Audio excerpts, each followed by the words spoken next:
Voilà, je me suis aperçu que dans ma dernière vidéo, je mettrai le lien sur le descriptif, la dernière vidéo où je rénovais une salle de bain, et j'ai oublié de montrer comment on réalisait des raccords PER. Donc les raccords sur le tube PER. Donc je vais vous montrer un peu qu'est-ce qu'il faut comme outillage, qu'est-ce qu'il faut comme raccord, et je vais vous montrer que c'est simple je vais vous montrer que c'est très simple. Donc il faut une mallette, la mallette là, avec cet outil. Alors tout ça c'est une mallette qui vaut environ 50 €, je ne sais pas exactement, ça fait très longtemps que je l'ai. Donc ça c'est un écarteur. Ça c'est la pince, donc à sertir. On verra son fonctionnement. Je ne sais jamais comment on l'arrange. Donc voilà, on va la mettre là. Et ça, c'est simplement une pince coupante qui coupe très bien le PER. Voilà, démonstration est faite. Après, donc on a toute une panoplie de raccords, on en parlera plus tard. Et on a différents tuyaux. On a du tuyau, alors toujours en bleu et en rouge, hein, du tuyau de 12, du tuyau de 16, du tuyau de 20, et celui-là je crois que c'est du 25, mais je m'en sers très peu, donc je n'ai pas l'habitude. Donc 25. Donc voilà, à chaque diamètre un raccord. Alors il existe en gainé ou pas gainé. On l'achète en gainé ou pas gainé. Quand on passe derrière les cloisons, c'est impératif qu'il soit gainé. Voilà. Donc maintenant, je vous ai parlé du tube, de la machine et maintenant des raccords. On a toutes sortes de raccords. On a des coudes. Donc quand je vous dis un coude, là c'est du 12, vous le trouverez en 16, vous le trouverez en 20 et ainsi de suite. Donc je ne vais pas le répéter à chaque fois. Donc il y a des coudes. Il y a des raccords droits. Je ne sais pas si on voit bien. Il y a des raccords avec écrou tournant. Donc ça c'est toute une boîte de raccords incomplets, enfin disons dépareillés, que je réappareille quand je veux m'en servir. Donc là c'est pas évident. Enfin voilà, il y a toute la panoplie de raccords. Je cherche un petit raccord avec un écrou tournant. Voilà. Et alors à chaque raccord, la particularité des raccords PER à sertir, c'est qu'à chaque fois que vous avez ce système-là, ça, ou ça, tout ça, donc on va prendre celui-là, ça c'est un raccord avec le pas fixe, donc pas de raccord tournant, et vous avez forcément l'anneau qui va avec. Et donc le PER va se mettre entre ça et ça. C'est-à-dire que on va faire une démonstration, ce sera beaucoup plus simple, ce sera beaucoup plus parlant. Donc si j'ai du tuyau de 12, en voilà, on va prendre le bout de tuyau de 12, le tuyau de 12 qui est là. Alors le but, c'est de mettre ça là-dedans, et après, faire coulisser cette bague, voilà, faire coulisser cette bague sur le raccord. On est d'accord? Alors, on va procéder. Et alors, ça sera chaque fois la même histoire. Donc, la première chose à faire, c'est écarter le PER. Donc, on travaille sur du 12, là. C'est le plus facile, mais enfin, les autres, c'est pas plus dur. J'ai mis des centaines de raccords. Je suis pas plombier, mais j'ai fait quand même une centaine de raccords. Et je n'ai jamais eu aucune fuite. Voilà, donc là on a enfilé le raccord dans le tuyau. Le but c'est maintenant de faire glisser cette bague sur le raccord. Donc ça on n'y aura pas la main forcément, et on va essayer de trouver la solution. Alors on a les différentes réductions.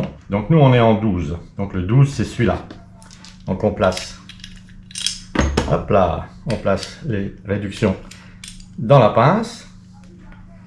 On ouvre la pince à peu près du diamètre qu'il faut. Là on se rend compte que ça c'est pas bon, puisque d'un côté j'ai ça va aller très bien, mais là ça va pas aller. Donc j'ai fait une erreur, c'est pas la réduction là qu'il faut. Là, on va y mettre ce genre de butée. Voilà. À chaque fois, il y a des petites solutions. Hein. Ça va toujours. On va écarter. Et là, on va procéder au serrage. Donc, vous voyez que là, la réduction là entraîne la bague et la butée bloque le raccord. Et là, on va voir que je vais gâcher un raccord pour vous. Voilà. 100% sans fuite. Et c'est très facile, ça prend 5 secondes. Vous avez fait une erreur, vous avez oublié de mettre l'écrou, par exemple, il y a un écrou qui devait passer là, bon c'est pas le cas de cette fois-ci, vous avez oublié de passer l'écrou, donc le raccord est posé, c'est foutu, le raccord est foutu, donc soit le coupe, pour ça qu'on se retrouve avec plein de raccords ici, c'est des erreurs que j'ai faites, il y en a pas mal, mais ça c'est pas grave parce que à un moment ou à un autre, je sors mon chalumeau, je chauffe le raccord et je récupère le matériel. Donc, mais je ne le fais pas à chaque fois, donc je le ferai une fois de temps en temps quand j'aurai plus de matériel et qu'il m'en faudra de nouveau. Donc voilà, donc cette opération que je viens de vous montrer, c'est vraiment l'opération classique. Donc là, on va refaire pour bien l'expliquer quand même, on va refaire de l'autre côté. Donc là, je coupe, il faut toujours que le bout du tuyau soit coupé propre. Pas comme ça, il faut que ce soit coupé net. Bon, avec un cutter, ça se fait aussi, mais c'est beaucoup plus dangereux et beaucoup moins précis. Donc, autant utiliser cette pince qui est fournie avec. Donc là, admettons qu'on veuille mettre un raccord coulé. Donc, on a le même principe. On va chercher une bague. On trouve la bague. On refait quoi? Eh ben, on va écarter le bazar. Donc voilà, moi je fais comme ça. Je ne sais pas si c'est vraiment la solution. J'ai toujours fait comme ça, je ne le fais pas d'un coup. Voilà. Alors, quand il fait chaud, c'est plus facile que quand il fait froid. Aujourd'hui, on est en été, mais il ne fait pas très chaud. Donc, on remet le truc et on va essayer de glisser ça. Bon, maintenant là, c'est un peu plus, pour ça que je l'ai sorti, un peu plus compliqué. Là, on voit que c'est pas terrible si je fais comme ça. Qu'est-ce qui va se passer? Le truc là, il va se mettre de travers, il va virer. Et puis donc le sertissage sera pas bien. Alors là on va essayer de trouver quelque chose qui correspond à ça. À vrai dire ça fait longtemps que je m'en suis pas servi. Et enfin pour un coude. Je mets pas de coude en général donc mais ça arrive quand il faut faire un coude serré. On en met. Sinon bah, on cintre le tube. Hein, Alors on va essayer avec ce truc là. Vous voyez on va essayer de trouver celui qui s'adapte. Voilà celui-là s'adapte bien. On va mettre celui-là. Donc c'est rebelote. On remet. Oui. Comme ça. Là, il ne va pas glisser. Et on va serrer. Et voilà, j'ai encore grillé un raccord. Voilà, 100% sans fuite. Voilà. Je ne sais pas ce qu'on peut dire de plus. Alors après, il faut trouver la panoplie, il faut trouver les raccords qu'il vous faut. Moi, en principe, quand j'ai une rénovation d'appartement, par exemple, pour moi, je fais le descriptif complet de ma plomberie.